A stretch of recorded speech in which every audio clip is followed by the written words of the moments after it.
We only learn to embrace our own suffering by understanding the suffering of the world. The inspiring zone of my radical change, one day when I've called it quits, being a news presenter, is when I opted to become a documentary filmmaker.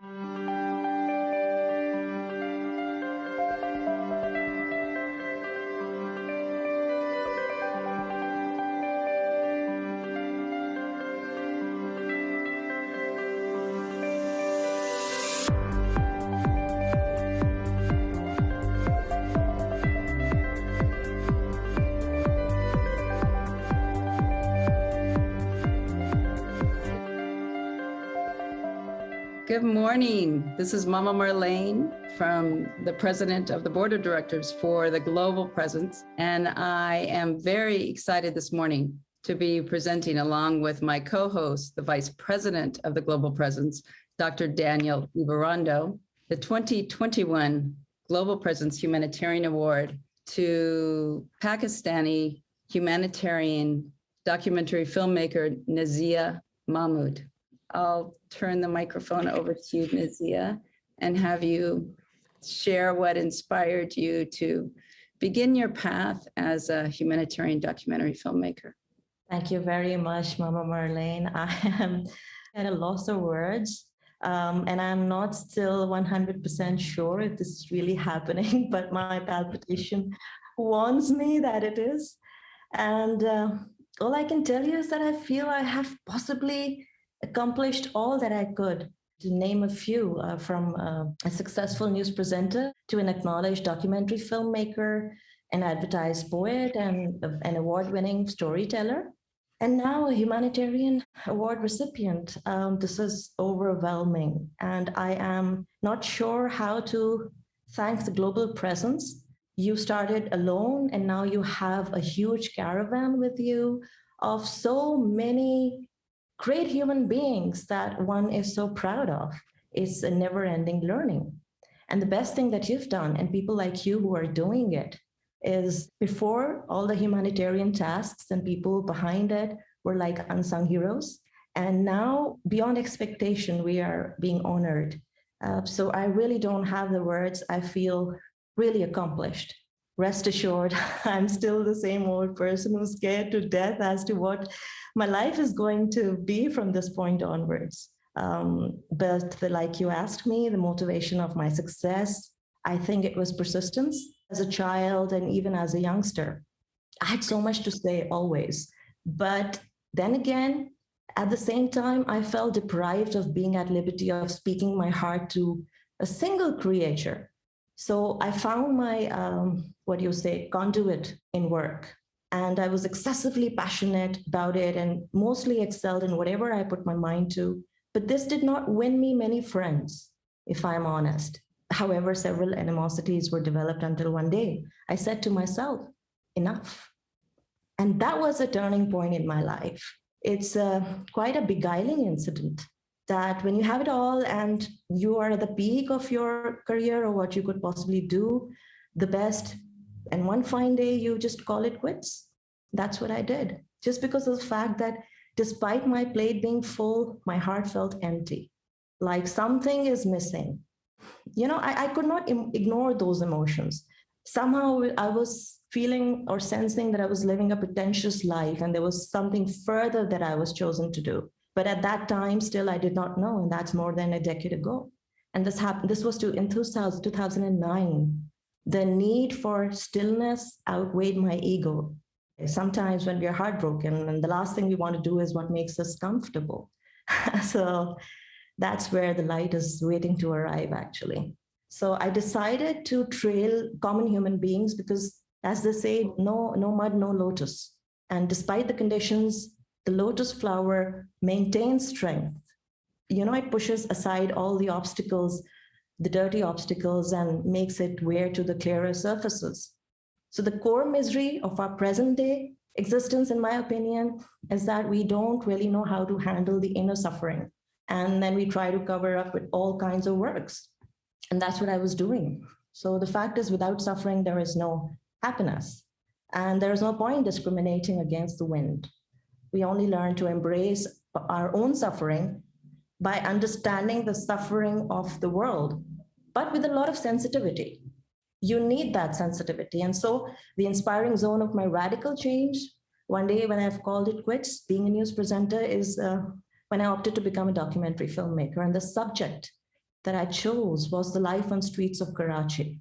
I really had no idea as to why I'm choosing that subject, but I think the beggars on the pathways that we see everywhere, mostly in this part of the world, kind of unsettled me.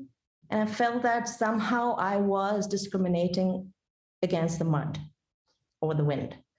Consequently, I jumped into altogether another world, and the way these street children or street flowers communicated with me and responded to my queries and questions and fetched their wisdom earned through suffering was beyond imagination, and it's hard to describe, really. So I was kind of addicted to this side of reality, and the documentary was called Footpath. It was in 2009, September. It was fairly effective in terms of some files were moved, like I said earlier, on the provincial level regarding the child protection bill. And also people began noticing these flowers on the street, the lost flowers on the street. Many TV channels chose to labor on matching subject thereafter. But I had the privilege of being the trailblazer, hence big responsibility. But after Footpath, I never looked back. I continued to fetch more stories, the voices of the voiceless, humanity of humanitarians like Edie, as we keep talking about. I've had the privilege of working on him, with him, and I can never be grateful enough for the illuminations on the path of my journey during that time that facilitated me to shine so vividly. Then I started feeling that this is not the line of my living, but this is kind of my purpose. I have to do this all my life. And it doesn't matter if it doesn't bring food on my table, because it brings food to many people's souls who have been invisible. And many times I sat with these children on the road who were selling toys. It was a gratifying time, really. I felt so grounded. I learned from them more than what I learned from the books or the bookkeepers, so to say. It took me a decade to realize that this is a calling forever. It's not a momentary or temporary calling.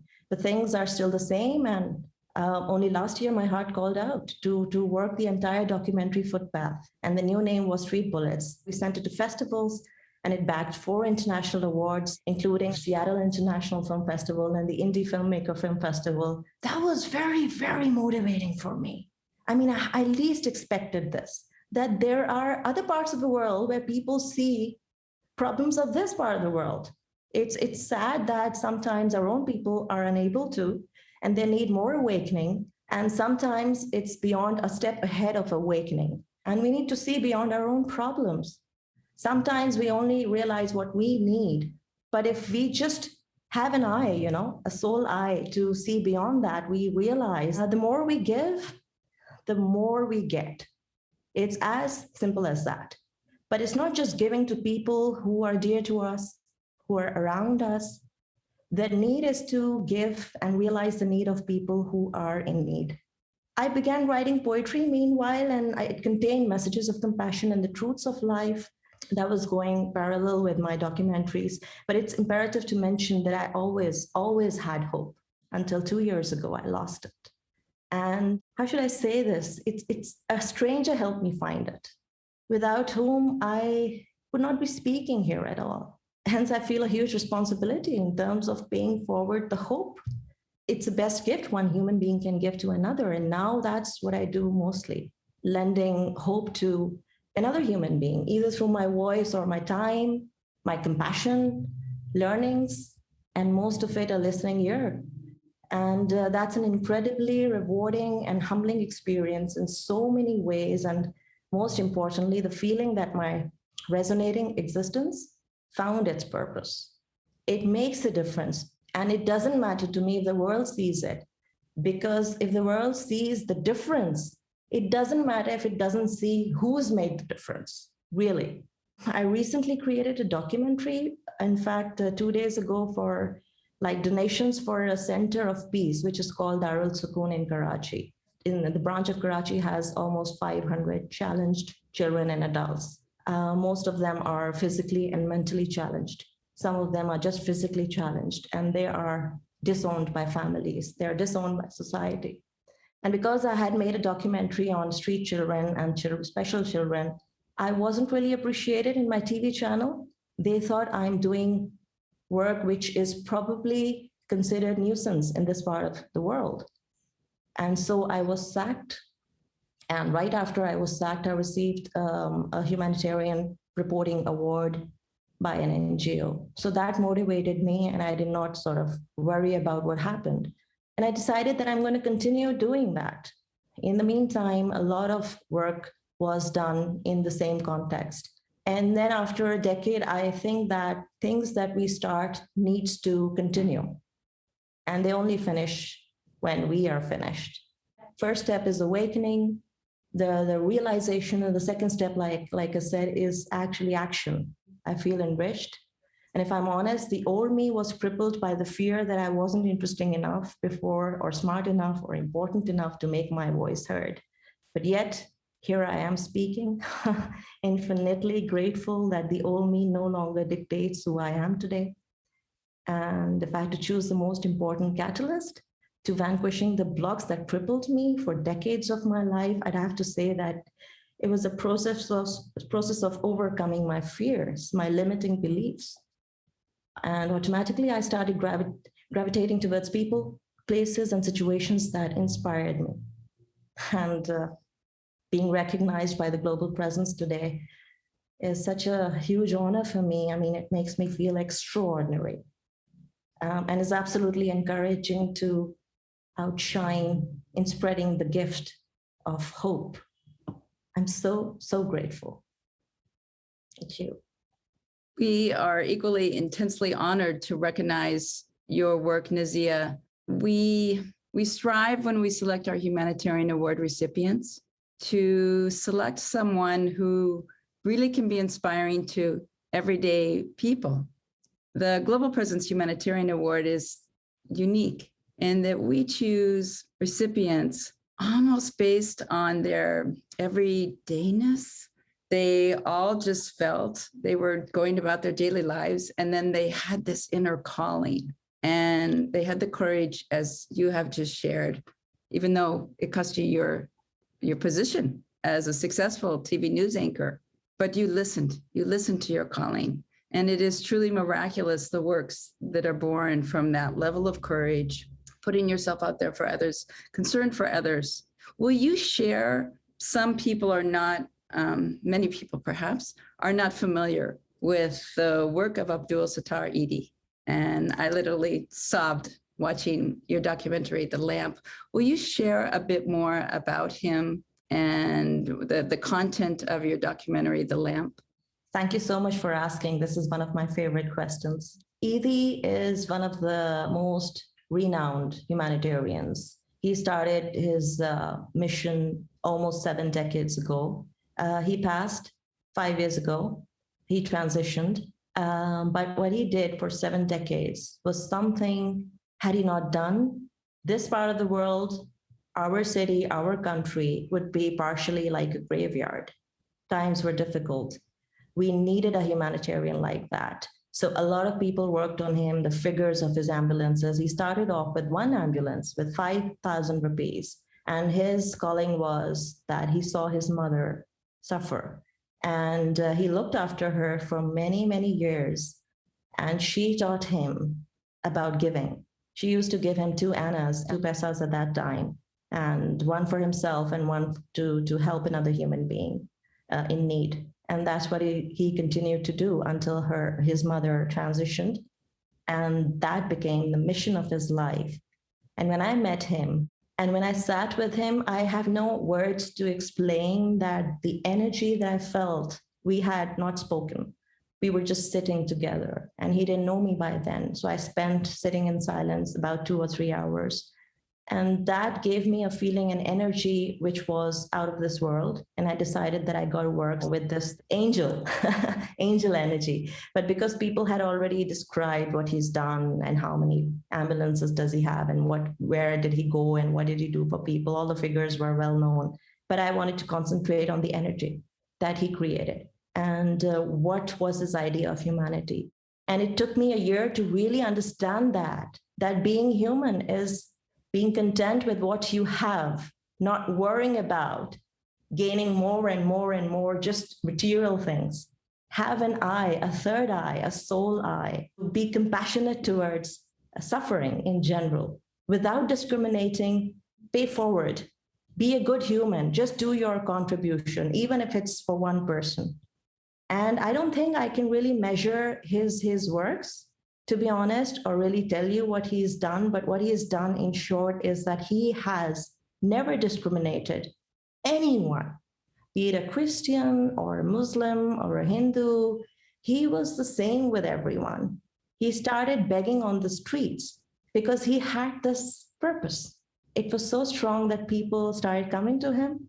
And then he had millions and billions of rupees, but he stayed in 2 pieces of clothes. And he used to eat very, very simple food, despite being such a richest poor man of this world. And that's how it started, and it continued for 7 decades. I mean, he was a selfless human being, an angel in the form of a human being. I think whoever wanted to learn would have just observed him. He really walked his talk. And I think that's where my calling was improvised. And it took me time to understand, but it's beyond the length of anybody's imagination to measure up to his standard.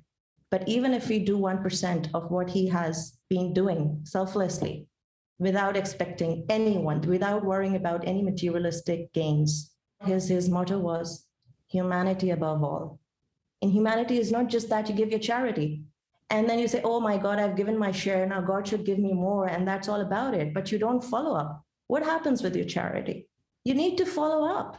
You need to know. You need to understand that your charity, in terms of your compassion, your money, your time, is making a difference. Because then it's never going to become part of your soul, part of your, inner self. And unless that is continuously sort of what do you call it, shaken, this is not possible, because we tend to, as human beings, forget what callings we have. We tend to get involved and, too engrossed in our own works all the time. It's great. It's good to do. It's good to be alert of what's happening around us, what's happening in your life. But it's also good to be aware of our surroundings. No, everybody doesn't need money, to be honest. People need time. People need compassion. People need a listening ear. This makes the world a better place. And whenever you can, you need to understand that excuses give way to fear. And fear is the worst possible thing. Fear that of curiosity, of what's in it for me. Only if you realize that kindness paid forward, no matter in what form, it comes to you in the most unexpected ways. It never goes without making a better difference in this world. And we can do it for even a person who's less privileged in our surroundings. We don't have to go out in the world and become easy. You don't have to compare and try and become like somebody. But the learnings that we acquire from that person, in whatever percentage, makes a difference. And I think it really made me a better person, a better version of myself. I earn less than before, but I feel more accomplished and more enriched. So I'm so grateful. Thank you. That was great. We are equally grateful. We're recognizing your work, but our hearts are overflowing with joy and gratitude for the opportunity and the privilege to shine a light on your works and your voice. And it's a great honor to recognize your trailblazing in the arena of altruism and the populations you have given voice to. We're so excited to follow your future and support you in your future service works. Thank you. So you are in exceedingly good company and much deserved company. You really found your tribe, Naziha, of courageous humanitarians around the world, and you inspire all of us to be courageous, listen to our inner voices, listen to the inner calling, step out of our own small realities and be human. I'd like to bring up Naziha's website, just for those who want to become familiar with her work, okay? So this is her website here, and more information on her documentaries of poetry. And I mean, she is so talented. Look at these sketches as well. I mean, it's just incredible. But the poetry and the documentaries. NazihaMahmood.com, bookmark it and come to the website for more information on our Humanitarian of the Year. Thank you so much. I mean, in really short words, really honored. And this gives me motivation to do more, inshallah.